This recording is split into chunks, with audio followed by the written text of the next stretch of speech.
Another beautiful morning here, the cornfield in the back, coffee with me today, and a fun little video for you guys. Last night there was the Jake Paul, Nate Diaz video fight, which was on pay-per-view, I guess it was on video for most people. And I'm not a huge follower of either person, not against either person, just not a massive Nate Diaz or Jake Paul follower. But there's a lot of good learning information within the things Jake Paul is doing from a business standpoint that is so interesting that a lot of people can take away and not necessarily use at the scale that he's using it. You're not going to have 25 million YouTube followers. Maybe you will, I don't know. But it's a skill I think a lot of people can use that they don't use. It's the skill of leveraging, basically. I had some friends call me recently because they might look and pursue new career opportunities. And this is part of the conversation I've had. This is something I've done personally. I'll give you a personal example of this. And then I'll talk about what kind of Jake Paul's doing with the huge scale of it. So from the idea of leveraging, it's the concept that if I want to do something else, you might have a job you don't like, you might be in a position you don't enjoy, you might have something that you don't have that you want, but you're not totally qualified to have that something. For example, you might be in a job right now. Let's just say you're a manager at a local Walgreens, and you would like to be more on the corporate side of things at a different company. Say maybe you want to go work for, let's pick something kind of random, a gym membership. You want to go for a company, not a gym membership, a gym, like a weightlifting gym. People go work out, and then you go, well, Walgreens is nothing like this weight room that I want to be a part of. Weight room. I keep saying that. This training facility. My gosh, it's early. My words escape me. So you say, okay, well, what overlap do I have from Walgreens as a manager to possibly working in, a training facility? Well, I don't have necessarily the training background or the expertise, but can I acquire that? Yes. I don't necessarily have the credentials, but can I acquire that? Yes. I don't have a history of training a bunch of people, but can I eventually get there? Sure. What I do have, I have people skills. I've managed people. What I do have, I have logistical skills. I've gotten stuff in. Any facility has equipment. They have orders they got to put in, especially a big facility. So you find things you have, things you don't have, but then you find unique stuff that you can leverage. One of the aspects that might be unique is maybe in your manager position, you're responsible for hiring and firing. You're responsible for larger group management. Maybe you're responsible for something else. So you take those individual entities that are unique and then you leverage them in the position that you want to get them to make them showcase how they are useful. So you go in that interview, you might talk about, hey, I have these unique backgrounds and characteristics. I know I can learn about weightlifting. I know I can learn about the training side, the personal training side. But when I come in, I can help directly with some of the logistical stuff, the managerial stuff, the operational stuff. And no other trainers have that management background.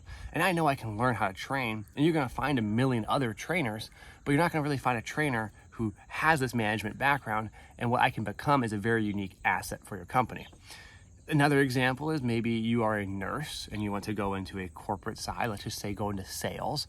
Well, you're like, look, in nursing, I never made any sales. I wasn't working directly with, business to business operations, but I had tons of people skills, tons of high stress environment work, quick decision making, collaborative teamwork, thinking on my feet, and you make it so your skills you developed in nursing can be leveraged to get you into a position of sales. Now, what's really important is you might not get that position right away, or you might fall short in some of them, but then you can figure out what to do next. And what I mean by that is if I want to go into sales and they're like, well, maybe not, we can bring you in on this position, instead of saying, oh, well, that's like not what I want. I only want to be the upper management of sales or whatever.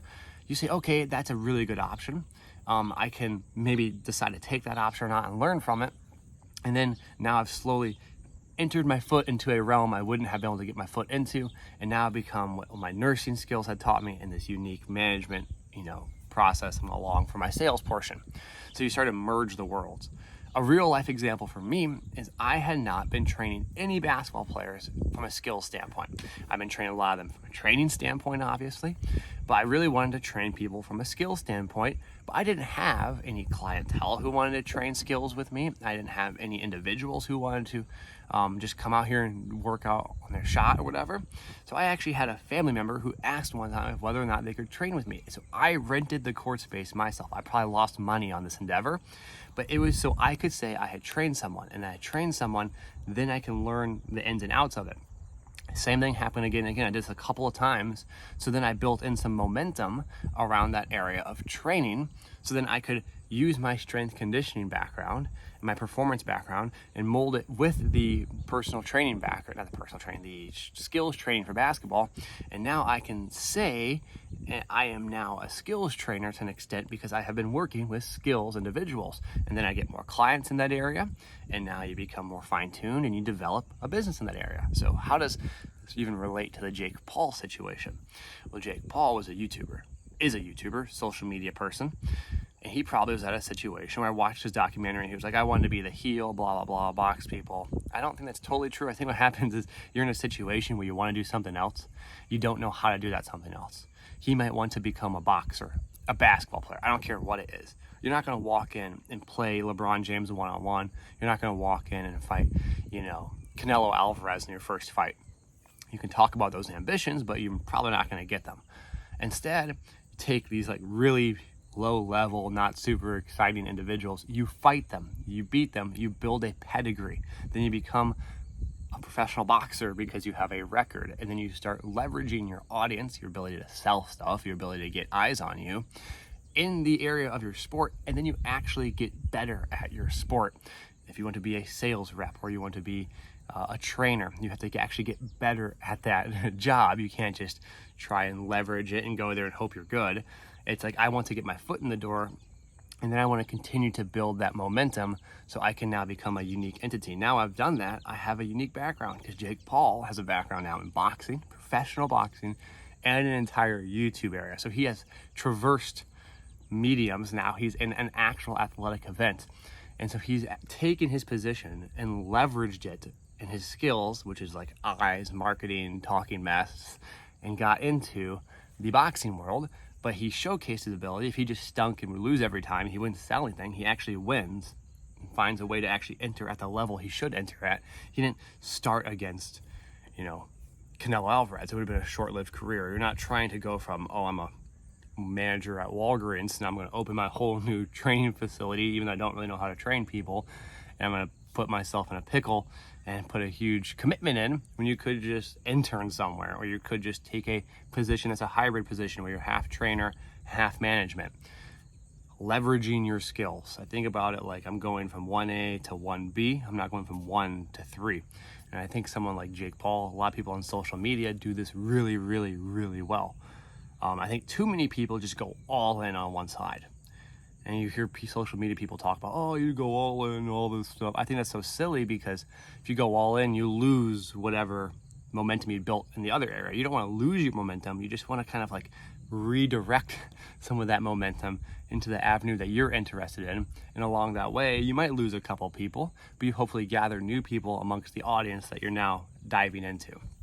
So some things to think about. I know you probably just wanted to talk about the fight and maybe some conditioning or what he should have done physically. No, talk about from a business side, because it is really interesting. And something you're not taught in a school or a business class or whatever when it comes to understanding your value and your unique resources that you have, understanding how to leverage a position so you can get into that position, and then kind of thinking 2 steps ahead every time. Okay, now that I'm here, what are my next steps I want to do, versus I'm now in this position. This is a distinct position, and I'm going to try to go over here and have this job. I have no bridge, so just a huge hope and a prayer to get there. And I don't think that's really the most effective way, because you kind of can have your cake and eat it too, as long as you play the leverage game correctly, in terms of not just losing all the work you've built up in this one area and then going here, but instead kind of slowly shifting it, and then you can make adjustments along the way, whether or not that path is even the path you want to go down. So some advice, hopefully helpful advice. I know if you're watching this, you probably use social media, engage on social media, whatever. This is something that applies directly there as well. So I appreciate you guys as always. Hope you guys enjoy. Feel free to subscribe, like, and share.